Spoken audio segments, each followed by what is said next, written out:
على رسوله الكريم أما بعد فأعوذ بالله من الشيطان الرجيم بسم الله الرحمن الرحيم ووصى بها إبراهيم بنيه ويعقوب يا بني إن الله اصطفى لكم الدين فلا تموتن إلا وأنتم مسلمون أم كنتم شهداء إذ حضر يعقوب الموت إذ قال لبنيه ما تعبدون من بعدي قالوا نعبد إلهك وإله آبائك إبراهيم وإسماعيل وإسحاق إلها واحدا ونحن له مسلمون تلك أمة قد خلت لها ما كسبت ولكم ما كسبتم ولا تسألون عما كانوا يعملون صدقت يا رب العالمين۔ دوستو بزرگوں، پہلا پارہ ہے سورۃ البقرہ آیت نمبر 132 سے سیدنا ابراہیم علیہ السلام کا واقعہ شروع ہے۔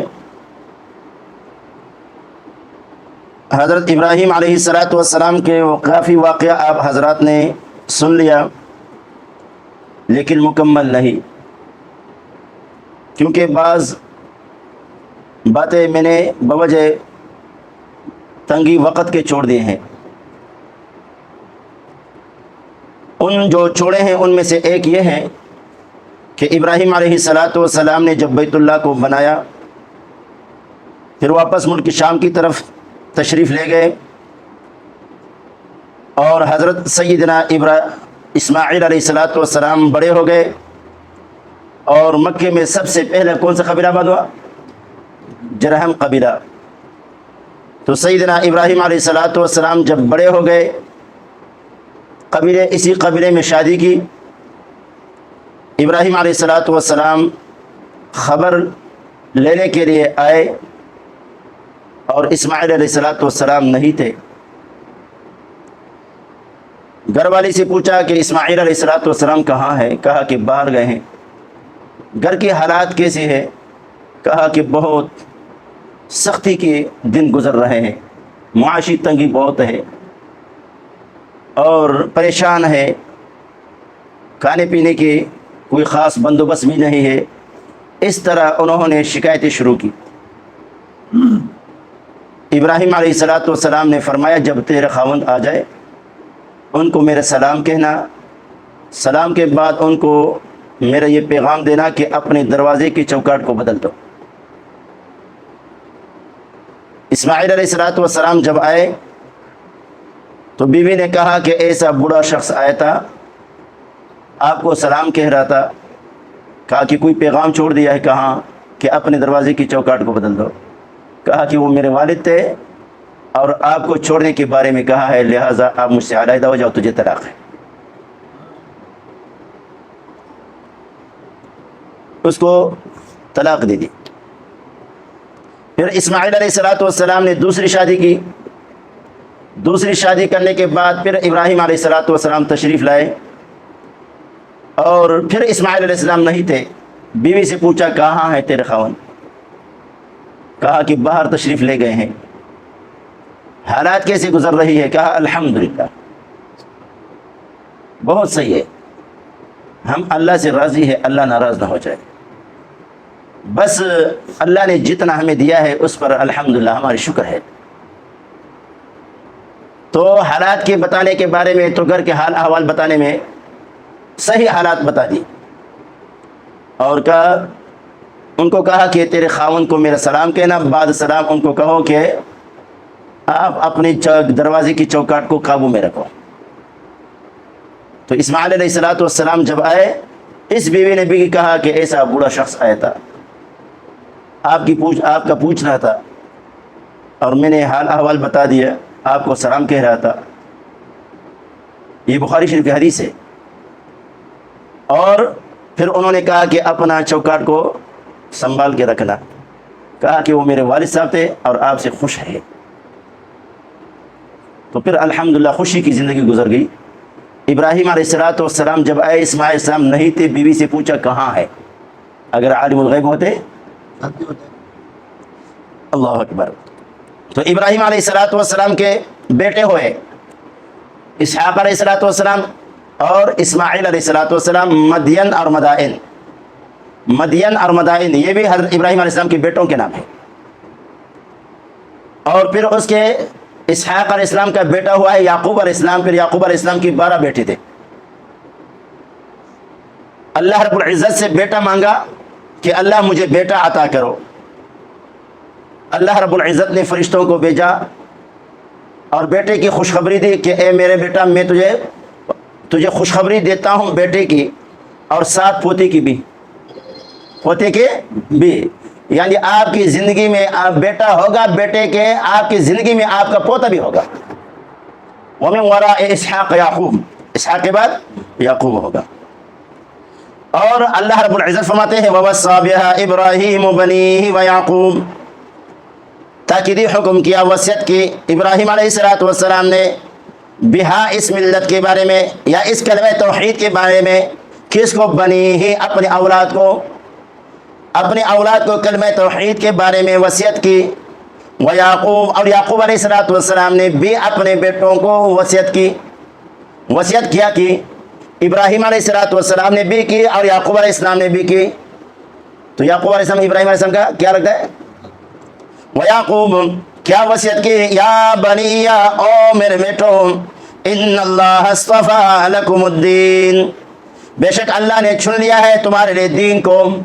اللہ نے تمہارے لیے دین کو چن لیا ہے. اور کل کی سبق میں بیان ہوا، ایک ہے ملت، ایک ہے شریعت، اور ایک ہے ایک ملت ہے، ایک شریعت ہے، ایک دین ہے نا، دین ہے. اور دین، ملت اور شریعت ہر ایک کی میں نے تعریف کی. تو یہاں حضرت ابراہیم علیہ السلام، یعقوب علیہ السلام نے اپنے بیٹوں کو وصیت کی کہ ان اللہ اصطفیٰ، بے شک اللہ نے چن لیا تمہارے لیے دین کو، چن لیا تمہارے لیے دین کو. فلا تموتن، پس تم مت مرو، الا وانتم مسلمون، مگر اس حال میں کہ تم مسلمان ہو، مگر اس حال میں کہ تم مت مرو مگر مسلمانی کی حالت میں.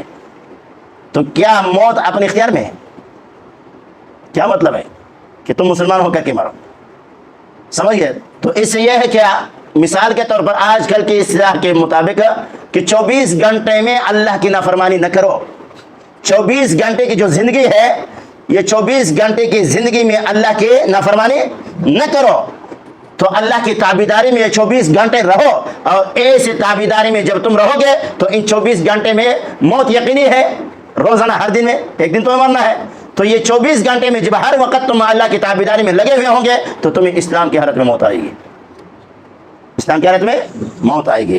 تو فلا تموتن الا وانتم مسلمون، مت مرو مگر اس حال میں کہ تم مسلمان ہو، اللہ کی تابعداری کرنے والے ہو. اور یہاں بھی اللہ رب العزت نے فرمایا کہ اللہ نے حضرت ابراہیم علیہ السلام، یعقوب علیہ السلام نے اپنے بیٹوں سے کہا کہ اللہ نے تمہارے لیے پسند کیا ہے، چن لیا ہے دین کو. کیا پسند کیا ہے؟ دین کو. اور سورہ مائدہ الیوم اکملت لکم دینکم، اللہ اکبر، یہ بہت عظیم خوشخبری ہے. کسی نبی کو یہ خوشخبری نہیں ملی ہے کہ آج تمہارا دین کامل ہو گیا، آج تمہارا دین کامل ہو گیا. یہ خوشخبری ملی ہے، یہ خصوصیت رسول اللہ صلی اللہ علیہ وسلم. الیوم اکملت لکم دینکم، اللہ فرماتے آج میں نے تمہارا دین کو کامل کر دیا. الیوم اکملت لکم دینکم، تمہارے دین کو. واتممت علیکم نعمتی، اور پورا کیا میں نے تمہارے اوپر اپنے نعمت کو. ورضیت لکم الاسلام دینا، اور میں نے پسند کیا، اللہ فرماتے ہیں میں نے پسند کیا تمہارے لیے. ورضیت لکم الاسلام، اور پسند کیا تمہارے لیے اسلام کو دین، اسلام کو دین. جو مذہب دنیا کے اندر کتنے مذاہب ہے، ان تمام مذاہب میں سب سے اعلیٰ مذہب اسلام ہے. سب سے اعلیٰ مذہب کیا ہے؟ اسلام ہے.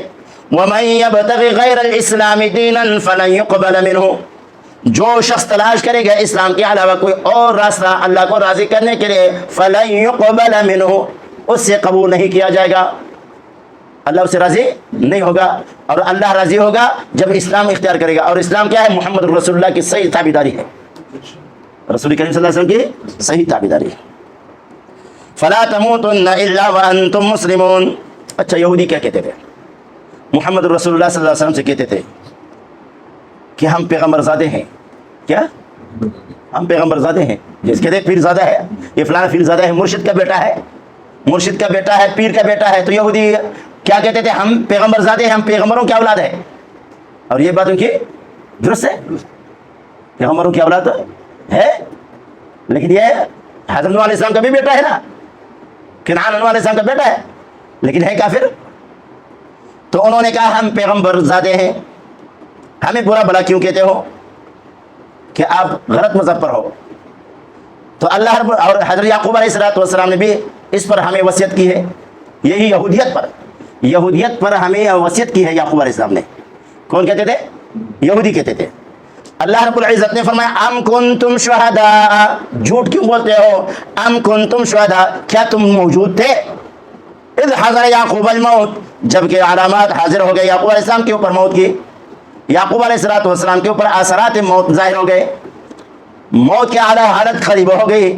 کیا اس وقت تم موجود تھے کہ ابراہیم حضرت یعقوب علیہ السلام نے یہودیت کی وصیت کی ہے؟ تو اللہ رب العزت نے ان کو جھٹلایا. انہوں نے رسول اللہ صلی اللہ علیہ وسلم کو جھوٹ بول دیا، اللہ نے ان کو جھٹلایا. ام کنتم شہداء اذ حضر یعقوب الموت، کیا تم حاضر تھے کہ ام کنتم شہداء، کیا تم موجود تھے؟ اذ حضر یعقوب الموت، حاضر تھے تم جبکہ حاضر ہو گئے یعقوب علیہ السلام کو موت. یعقوب علیہ السلام کو کیا حاضر ہوئی؟ اب میں نے پہلے کہا جو جس لفظ سے اللہ کی نبی کی گستاخی ہوتی ہے اس لفظ پر اللہ نے پابندی لگائی ہے نا. لا تقولوا راعنا، ماشاء اللہ ایسا لا تقولوا راعنا، حالانکہ لفظ بھی ٹھیک ہے، معنی بھی ٹھیک ہے، لیکن مخالف جو ہے دشمن اس سے غلط مطلب لے رہا تھا اور وہاں رسول کریم صلی اللہ علیہ وسلم کی وہ گستاخی کرتے تھے. اللہ نے اس لفظ کے اوپر پابندی لگائی. اور آج کل لوگ کہتے ہیں کہ نبی کی طرف موت کی نسبت نہ کرنا یہ گستاخی ہے، موت کی نسبت نہ کرنا یہ کیا ہے؟ گستاخی ہے. تو یہاں اللہ نے فرمایا اذ حضر یعقوب الموت، اذ حضر یعقوب الموت. 17ویں سپارے میں اللہ فرماتے ہیں محمد رسول اللہ صلی اللہ علیہ وسلم افئن مت فهم الخالدون، اگر آپ مر جائیں کیا وہ ہمیشہ رہنے والے ہیں؟ کافر لوگ کہتے تھے کہ چند دن صبر کرو، یہ محمد صلی اللہ علیہ وسلم مر جائیں گے، ان کا پروگرام ختم ہو جائے گا. اللہ نے فرمایا سورہ زمر انک میت وانہم میتون، انک میت وانہم میتون، اے محمد رسول اللہ صلی اللہ علیہ وسلم بے شک آپ مرنے والے ہو اور وہ بھی مرنے والے ہیں، وہ بھی مریں گے. انک میت وانہم میتون. اور سورہ سبا آیت نمبر 14 میں 22واں سپارے میں حضرت سلیمان علیہ السلام کے بارے میں فلما قضینا علیہ الموت، جب ہم نے فیصلہ کیا اس سلیمان صاحب پر الموت، کس کا؟ موت کا. تو موت کا لفظ استعمال کرنا نبی کے لیے گستاخی نہیں ہے. اگر گستاخی ہوتی اللہ استعمال نہ کرتا، اگر گستاخی ہوتی تو حضرت ابوبکر صدیق استعمال نہ کرتا. ابوبکر صدیق یہ وہ ہستی ہے کہ اپنے جان مال سب کچھ رسول اللہ پر قربان کرتے ہیں. حدیث یاد آ گئی، ایک مرتبہ مجلس میں ابوبکر صدیق ہے، رسول اللہ ہے، اور ابوبکر عمر عثمان علی ہے، یہ 5 حضرات، یہ پنجتن پاک بیٹھے ہوئے ہیں، یہ 5 حضرات بیٹھے ہوئے تھے. رسول کریم صلی اللہ علیہ وسلم نے فرمایا کہ تمہاری دنیا کی 5 چیزیں، تمہارے اس دنیا کی مجھے 3 چیزیں بہت پسند ہیں. رسول اللہ نے وہ جو بیان کیا تو صدیق اکبر نے کیا فرمایا کہ صدقت یا رسول اللہ، اے اللہ کے رسول آپ نے سچ کہا، مجھے بھی اس دنیا کی 3 چیزیں پسند ہیں، مجھے بھی اس دنیا کی 3 چیزیں زیادہ پسند ہے. ان میں سے پہلی چیز کیا ہے؟ النظر الى وجہ رسول اللہ صلی اللہ علیہ وسلم. اس دنیا میں دنیا اور ما فیہا، دنیا کی ساری نعمتوں سے مجھے جو سب سے زیادہ پسند ہے وہ رسول کریم صلی اللہ علیہ وسلم کو چہرے کو دیکھنا مجھے پسند ہے. اللہ اکبر. اور دوسرے نمبر پر اللہ نے جتنا مجھے مال و دولت سے نوازا ہے، میری جتنی مال و دولت ہے ان سب کو رسول اللہ پر خرچ کرنا مجھے زیادہ پسند ہے. اللہ اکبر. نمبر 3 اس دنیا میں جو مجھے پسند ہے وہ یہ پسند ہے کہ میرے بیٹی رسول اللہ کی نکاح میں ہے. اللہ اکبر. سمجھ گیا. اور وہ ہر ایک نے پھر 3 بتاتی ہے، ہر ایک نے پھر 3. حضرت ابوبکر صدیق نے جب یہ بیان کیا تو عمر نے کہا کہ آپ نے سچ کہا، مجھے بھی 3 چیزیں پسند ہیں. عمر نے جب بیان کیا حضرت عثمان نے کہا کہ آپ نے سچ کہا، مجھے بھی 3 چیزیں پسند ہیں. عثمان نے جب کہا تو حضرت علی نے کہا کہ مجھے بھی 3 چیزیں پسند ہیں، آپ نے سچ کہا. حضرت علی نے جب 3 چیزوں کو بیان کیا اللہ نے جبریل کو بھیجا، اللہ نے جبریل کو بھیجا. جبریل علیہ السلام آئے اور رسول کریم صلی اللہ علیہ وسلم کو فرمایا کہ یا اے محمد صلی اللہ علیہ وسلم، اللہ رب العزت نے جو مجھے بھیجا، اور جب کہ اللہ نے تمہاری باتیں سن لی، اللہ نے مجھے بھیجا ہے کہ جاؤ محمد رسول اللہ سے کہو کہ مجھے بھی 3 چیزیں پسند ہے. اللہ فرماتا ہے مجھے بھی 3 چیزیں پسند ہے. لیکن حضرت جبریل کیا کہتا ہے؟ اللہ کی وہ 3 چیزیں بتانے سے پہلے محمد رسول اللہ کو فرماتا ہے اے محمد صلی اللہ علیہ وسلم اگر میں اس دنیا میں رہتا, اس زمین پر رہتا, میرے کو کیا پسند؟ مجھے بھی 3 چیزیں پسند. تو جبریل نے بھی 3 چیزیں بتائی اور اس کے بعد اللہ کی بھی 3 چیزیں بتائی. اللہ اکبر. تو عرض یہ کر رہا تھا ابو بکر صدیق رضی اللہ تعالیٰ عنہ نے کیا کہا کہ مجھے 3 چیزیں پسند ہے. النظر الى وجه رسول اللہ صلی اللہ علیہ وسلم وانفاق مال علی رسول اللہ صلی اللہ علیہ وسلم, میرے مال رسول اللہ پر خرچ کرنا اور میرے بیٹی رسول اللہ کی نکاح میں, یہ 3 چیزیں مجھے زیادہ پسند ہے. وہی صدیق اکبر رضی اللہ تعالیٰ عنہ جب رسول اللہ صلی اللہ علیہ وسلم دنیا سے رخصت ہو گئے اور رسول کریم صلی اللہ علیہ وسلم کے پاس آئے, رسول کریم صلی اللہ علیہ وسلم کے اوپر چادر ڈالی ہوئی تھی. صدیق اکبر نے چہرے انور سے, ابو بکر صدیق نے چہرے انور سے چادر کو ہٹایا اور رسول کریم صلی اللہ علیہ وسلم کو بوسہ دیا. رسول اللہ صلی اللہ علیہ وسلم سے بوسہ لیا, چھوم لیا, رسول اللہ کو چوما اور کہا کہ طبت حیا و میتا. اور میرے محبوب صلی اللہ علیہ وسلم جب آپ زندہ تھے آپ سے خوشبو آ رہی تھی, آپ مر گئے تب بھی آپ سے خوشبو آ رہی ہے. اور اللہ کی قسم اللہ آپ کے اوپر 2 موتیں موت جمع نہیں فرمائے گا, اور جو موت اللہ نے آپ کے لیے مقرر کی ہے وہ موت آپ کو آ گئی. اس کے بعد مسجد نبوی کی طرف تشریف لے گئے اور مسجد نبوی میں کھڑے ہو گئے. من کان منکم یعبد محمدا فإن محمدا قد مات, بخاری شریف کی ہے. من کان منکم یعبد محمدا فإن محمدا قد مات. تم میں سے جو محمد رسول اللہ کی عبادت کرتے تھے وہ سن لے کہ رسول اللہ مر گئے, رسول اللہ صلی اللہ علیہ وسلم کے اوپر موت آ گئی. ومن كان منكم يعبد الله فهو حي لا يموت. اور تم میں سے جو اللہ کی بندگی کرتا تھا وہ سن لے وہ اللہ زندہ ہے, اس پر موت اللہ. تو موت کا لفظ استعمال کرنا گستاخی نہیں ہے. ام کنتم شهداء اذ حضر یعقوب الموت اذ قال لبنیہ, جب کہ کہا حضرت یعقوب علیہ السلام نے اپنے بیٹوں سے, اللہ اکبر, 12 بیٹے ہیں. کیا بیٹا تم یہ سنبھالو, یہ میرے ادھر پراپرٹی ہے, تم یہ پراپرٹی سنبھالو, تم وہ باغ سنبھالو, تم یہ سنبھالو. یہ جیسا آج کل ہے نہیں, پیغمبر کو فکر ہوتی ہے اپنی اولاد کی کہ میرے بعد میرے اولاد دین کی خدمت کریں گے نہیں کریں گے, دین کی ترغیب دیتا ہے. اور یہ اولاد کا, باپ کے اوپر اولاد کا یہ حق ہے کہ ان کو دینی تعلیم دے دے. باپ کے اوپر اولاد کا یہ حق ہے کہ صحیح نام رکھ لے اور صحیح جگہ میں اس کا نکاح کرے اور ان کو دین کی ترغیب دے دے, تعلیم دے دے. یہ اولاد کا حق ہے. تو اللہ رب العزت فرماتے ہیں کہ یعقوب علیہ السلام نے کیا فرمایا, کتنے بیٹے؟ 12. اذ قال لبنیہ, جب کہنے لگے اپنے بیٹوں سے, ما تعبدون من بعدی, تم کس کی عبادت کرو گے میرے بعد, میرے مرنے کے بعد تم کس کی عبادت کرو گے؟ بیٹوں سے کہا. ماشاءاللہ 12 بیٹے ہیں. قالوا, بیٹوں نے کہا, اللہ اکبر. یہ یعقوب علیہ السلام اور ان کے بیٹوں کی باتیں ہیں اور بوقت حضرت یعقوب علیہ السلام کی موت کے قریب, اور یہ باپ اور بیٹے آپس میں یہ باتیں انہوں نے کی ہے. اللہ رب العزت نے ان کے اس واقعے کو قرآن کا حصہ بنا دیا, قرآن کا حصہ بنا دیا. قالوا نعبد, بیٹوں نے کہا ہم عبادت کریں گے, الہک و الہ آبائک ابراہیم و اسماعیل و اسحاق الہا واحدا ونحن له مسلمون. اللہ اکبر. بیٹے ہو تو ایسے ہو, اللہ سب کے اولاد کو نیک اور صالح بنائے. قالوا نعبد, بیٹوں نے کہا ہم عبادت کریں گے, بابا ہم عبادت کریں گے, الہ کا, جو تیرا حاجت روا ہے, جو تیرا حاجت روا ہے, و الہ آبائک, اور وہ جب تیرا بابا کا حاجت روا ہے, وہ دادا ابراہیم علیہ السلام کیا ہے, دادا ہے نا, یعقوب علیہ السلام کا دادا ہے نا, دادا یعقوب علیہ السلام کا دادا ہے ابراہیم علیہ السلام.